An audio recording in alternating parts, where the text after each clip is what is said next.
ప్రభునందు ప్రియ దేవుని ప్రజలందరికీ ప్రభు పేరట ప్రత్యేకముగా వందనాలు తెలియచేసుకొనుచున్నాను. ప్రభునందు ప్రియ దేవుని బిడ్డలారా, ఇశ్రాయేలీలను గురించి ప్రభు చెప్పిన ప్రవచనములు, దీనికి సంబంధించి 3వ ఎపిసోడ్, అన్యజనుల కాలములు సంపూర్ణమగుట.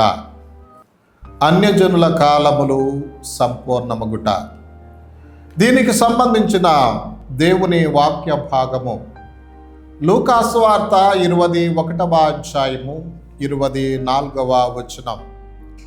అన్యజనముల కాలములు సంపూర్ణమగు వరకు యెరూషలేము అన్యజనుల చేత త్రొక్కబడును.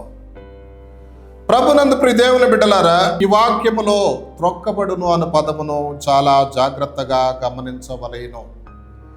త్రొక్కబడుట అనగా పరిపాలింపబడుటగా అర్థం చేసుకోవాలి. యెరూషలేము అన్యజనుల చేత త్రొక్కబడుట అంటే అన్యజనుల చేత పరిపాలించబడుతుంది అని అర్థం. ఎప్పటి వరకు? అన్యజనుల కాలం సంపూర్ణమయ్యే వరకు. సంపూర్ణమగుట అంటే అన్యజనుల కాలములు ముగింపయ్యే వరకు యెరూషలేమును అన్యజనులు పరిపాలన చేస్తారు.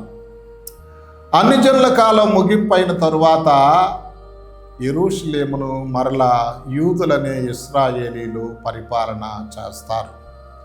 ప్రభునందు ప్రియ దేవుని బిడ్డలారా, ఈ విషయమును చాలా జాగ్రత్తగా గుర్తెరగాలి.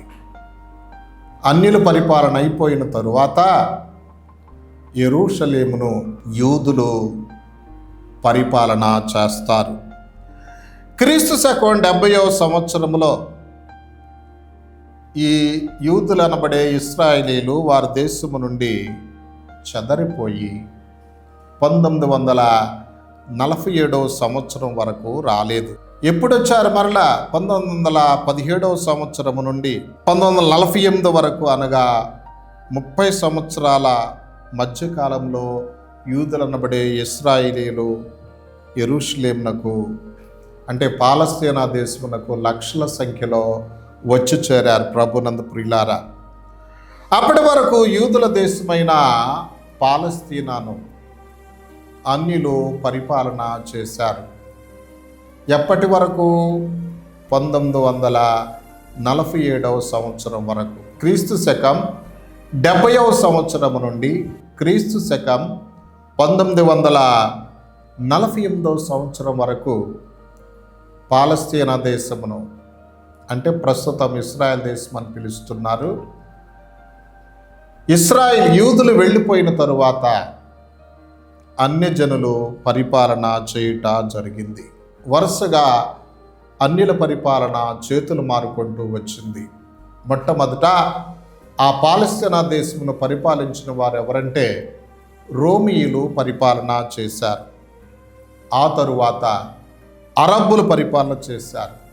అరబ్బుల తర్వాత క్రిస్టియన్ క్రూసేడర్లు పరిపాలన చేశారు. క్రిస్టియన్ క్రూసేడర్ల తర్వాత ఐగుప్తీయులు పరిపాలన చేశారు. ఐగుప్తుల తర్వాత తురుష్కులు పరిపాలన చేశారు. తురుష్కుల తర్వాత బ్రిటిష్ వారు పరిపాలన చేశారు. దేవుని బిడ్డలారా, ఈ విధంగా పాలస్తీనా దేశంలో అధికారం చేతులు మారుకుంటూ వచ్చింది. రోమీల దగ్గర నుంచి బ్రిటిష్ వారి వరకు వీళ్ళందరూ కూడా అన్యులే. ప్రభునందు దేవుని బిడ్డలారా, అంటే అప్పటికి యూదులు 70లో వెళ్ళిపోయి 1917 వరకు రాలేదంటే దాదాపు 1878 సంవత్సరాలు వాళ్ళ దేశంలో అడుగు పెట్టలేదు. ప్రియులారా, ఈలోపు ఆ యొక్క పాలస్తీనా దేశమును చుట్టుప్రక్కల ఉన్నటువంటి అన్యులు ఆక్రమించేసుకున్నారు. అరబ్ దేశాలు వారు ఆక్రమించేసుకున్నారు. అలా ఆక్రమించుకున్న వారందరూ ఇస్లాం మతమునకు చెందిన వారై ఉన్నారు. ప్రభునందు ప్రియ దేవుని బిడ్డలారా, యెరూషలేమును పాలస్తీనా మొత్తాన్ని అరబ్బులు ఆక్రమించుకొని యెరూషలేములో అంతకుముందు దేవాలయం ఉండేది కదా, ఆ దేవాలయాన్ని రోమీయులు ధ్వంసం చేశారు. అది మనకు తెలుసు. ఆ దేవాలయం ఉన్న స్థలాన్ని టెంపుల్ మౌంట్ అని పిలుస్తారు. 35 ఎకరాల విస్తీర్ణం కలిగినటువంటి స్థలం ప్రభునందు ప్రియులారా. దానికి టెంపుల్ మౌంట్ అని పేరు. ఆ 35 ఎకరాల విస్తీర్ణం కలిగినటువంటి స్థలములో యూదులు వెళ్ళిపోయిన తరువాత అరబ్బులు ఆక్రమించి 2 ముస్లిం కట్టడాలను నిర్మిస్తారు. ఒకటి Dome of the Rock, 2 Al Aqsa మసీదు. డోమ్ ఆఫ్ ది రాక్ని మసీద్ అనరు. ఇది మాన్యుమెంట్, అంటే స్మృతి చిహ్నము. ఎందుకంటే అక్కడ అదే స్థలములో మరి అబ్రహాము తన కుమారుడైన ఇస్సాకును బలర్పించడానికి బలిపీఠం కట్టారు. అక్కడ ఒక రాయి ఉండేది. ఆ రాత్రిని లోపల నుంచి యెరూషలేం దేవాలయం కూల్చబడిన తరువాత ఆ స్థలంలో ముస్లింలు డోమ్ ఆఫ్ ది రాక్ అనే మాన్యుమెంట్ను, స్మృతి చిహ్నాన్ని కట్టారు. వీళ్ళ విశ్వాసం ఏమిటంటే మహమ్మద్ ప్రవక్త ఆ డోమ్ ఆఫ్ ది రాక్ అనే మాన్యుమెంట్లో లోపల ఉన్న రాతి మీద నుంచి తెల్లటి గుర్రం ఎక్కి స్వర్గానికి వెళ్ళిపోయాడు అని ఈ ముస్లిముల విశ్వాసం. మక్కా, మదీనా తర్వాత యెరూషలేముకి వీళ్ళకి 3వ పవిత్ర స్థలంగా భావిస్తారు. తర్వాత దానికి పక్కనే సమీపంలోనే ఆల్ అక్సా మసీదు నిర్మించారు. ఈ 2 ముస్లిం కట్టడాలు ఉన్నాయి ప్రభునందు ప్రియ దేవుని బిడ్డలారా. ఇలా పాలస్తీనా దేశం అరబ్బుల చేత ఆక్రమించబడింది. అరబ్బులు ఉన్నారు, ముస్లిం మతస్థులు, వీళ్ళంతా కూడా వీళ్లను అన్యజనులు పరిపాలించుకుంటూ వచ్చారు. ఎవరెవరు పరిపాలించారో నేను చెప్పిన 1 రోమియులు, 2 అరబ్బులు, 3 క్రూసేడర్లు, క్రిస్టియన్ క్రూసేడర్లు, 4 ఐగుప్తీయులు, 5 తురుష్కులు, 6 బ్రిటిష్ వారు. ప్రభునందు ప్రియ దేవుని బిడ్డలారా, ఇలా పాలస్తీనా దేశం అన్యుల పరిపాలన కిందకు వచ్చింది.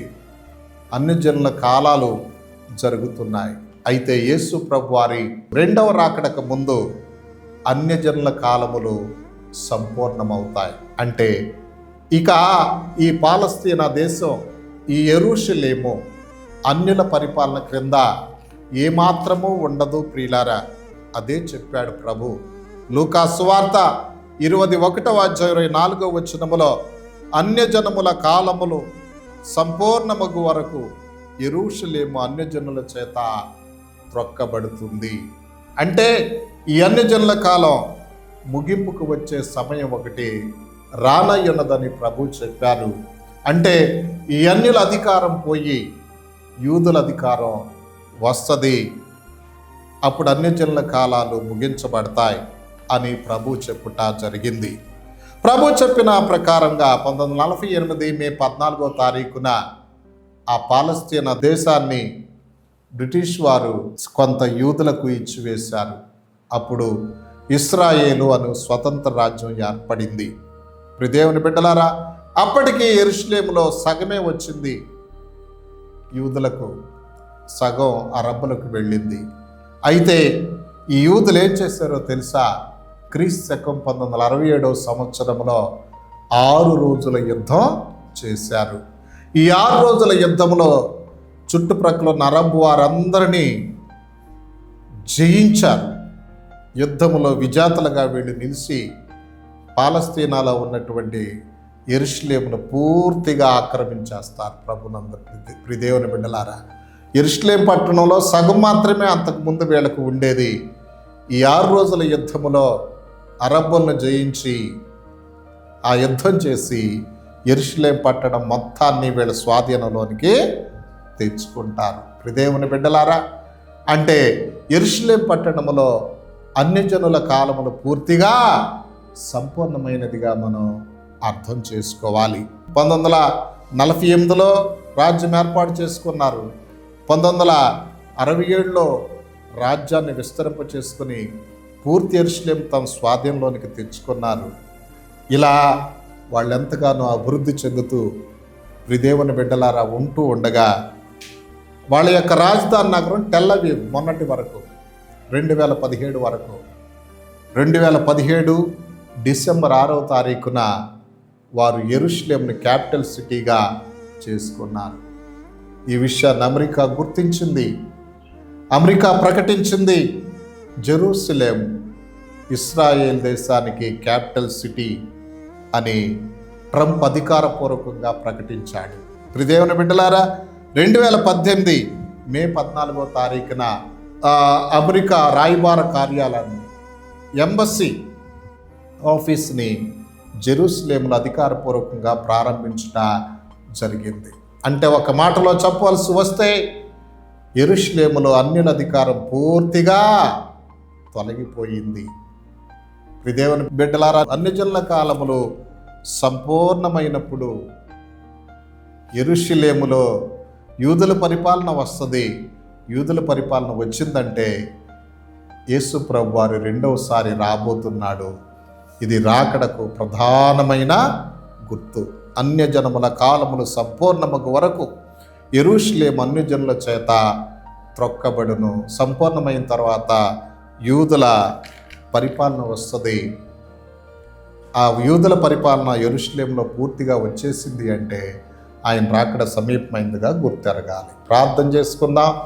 దేవా, మీరు చెప్పిన ప్రవచనం నెరవేర్చినందులకు మీకు స్తోత్రాలు ప్రభువా. ఇదిగో యెరూషలేం పూర్తిగా యూదులకు ఇచ్చావు, మీకు స్తుతులు నాయన. అంటే మీ రాకడ అతి సమీపంగా ఉందని నాయన జ్ఞాపకం చేస్తున్నారు. నాయన వీటన్నిటినీ గుర్తెరిగి మీ రాకడకు సిద్ధపడే కృప మాకు దయచేయమని యేసుక్రీస్తు వారి శ్రేష్టమైన నామములో ప్రార్థించి స్తుతించి వేడుకొనుచున్నాము పరమ తండ్రి. ఆమేన్.